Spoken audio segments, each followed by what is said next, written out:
Audio article, September 2nd, 2018. Core Competencies of Relational Psychoanalysis. Written by Dr. Salih Murat Paker.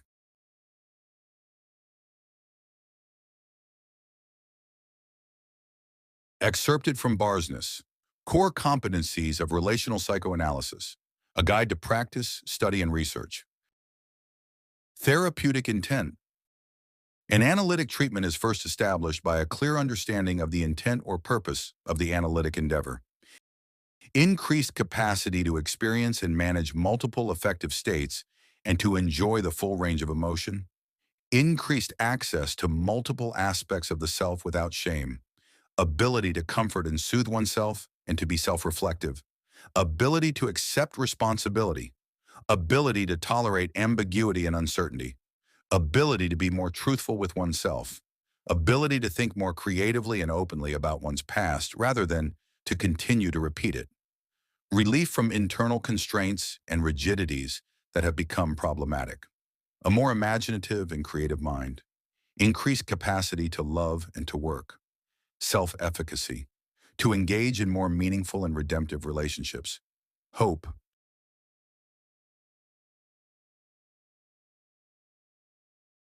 Therapeutic stance. Attitude.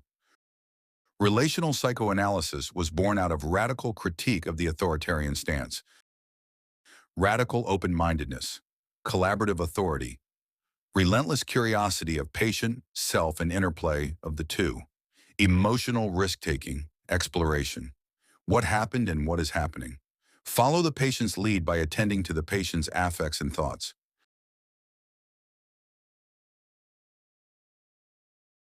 Deep listening, attunement.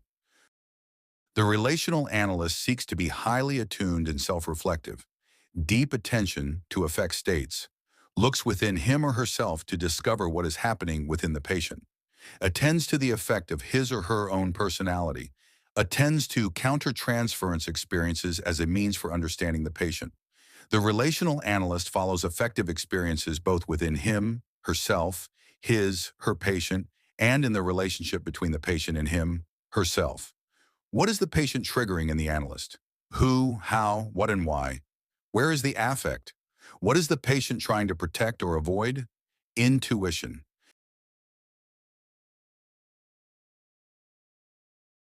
Attends to inklings or having a sense of something.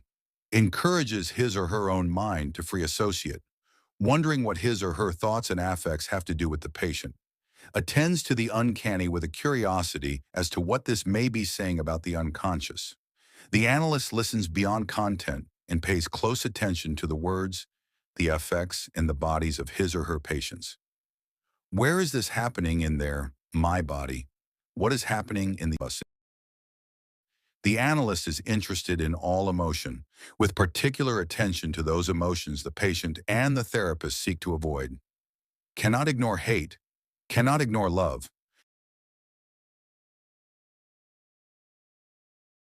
Relational dynamic, the there and then and the here and now.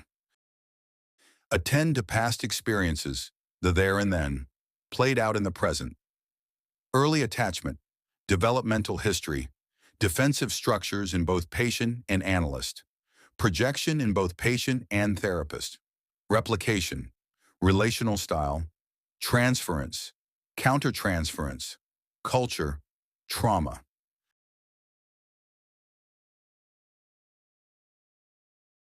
Attend to the relational dynamic in the here and now. Engage the patient in direct relationship with the analyst, believing that the most powerful work is what emerges between the analytic dyad. Attend to what happened in the past is happening in the therapeutic dyad. Pursues the question of what is going on in the in-between. Attends to how the analytic dyad is impacting and influencing one another. Encourages the patient to be curious about the analyst. Attempts to avoid the temptation to solve.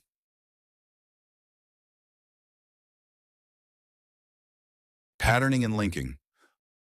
Listen for recurring themes and patterns and within the analytic dyad. Shifts and patterns. Roles that are being assigned and played out. Matches and mismatches. Thoughts and affects. Bodily experiences. Repetition and working through.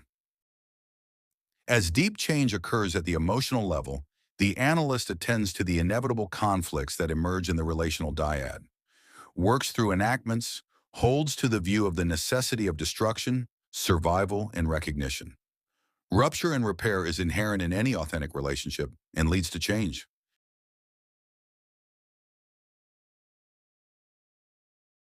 Courageous speech, disciplined spontaneity. The analyst holds to the notion that the patient needs to hear what is on the therapist's mind and how the therapist experiences the patient. Says out loud what he or she is thinking about and experiencing. Adheres to the ethic of honesty, both within the patient and within him or herself. Resists the urge for self-protection. The patient knows at some level the mind of the therapist, and thus it needs to be spoken. Clarity emerges from honest speech. Timing of speaking is adhered to by attending to what is happening in the moment. The general principle is to disclose and then follow the patient's response. Must regulate his or her own shame as it limits full involvement.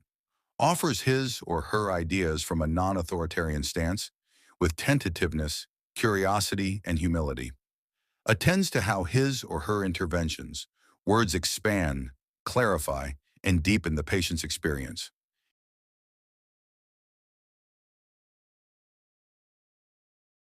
Needs to achieve an odd combination of restraint with being courageous, shows emotions without being self-referential, and maintains the focus on the patient. Considers his or her own motivations for action and how this is relevant to the patient. Formulates thought and effect dialogically and is open to the negotiation of ideas and effects. The goal in speaking boldly is to provide an authentic interaction, is careful not to fill up space with his or her own needs or cleverness, but to keep the space open toward an understanding of the patient through the analyst's experience of the patient. Interpretation is only helpful to understand and consolidate what has happened experientially, works the transference rather than interpreting it,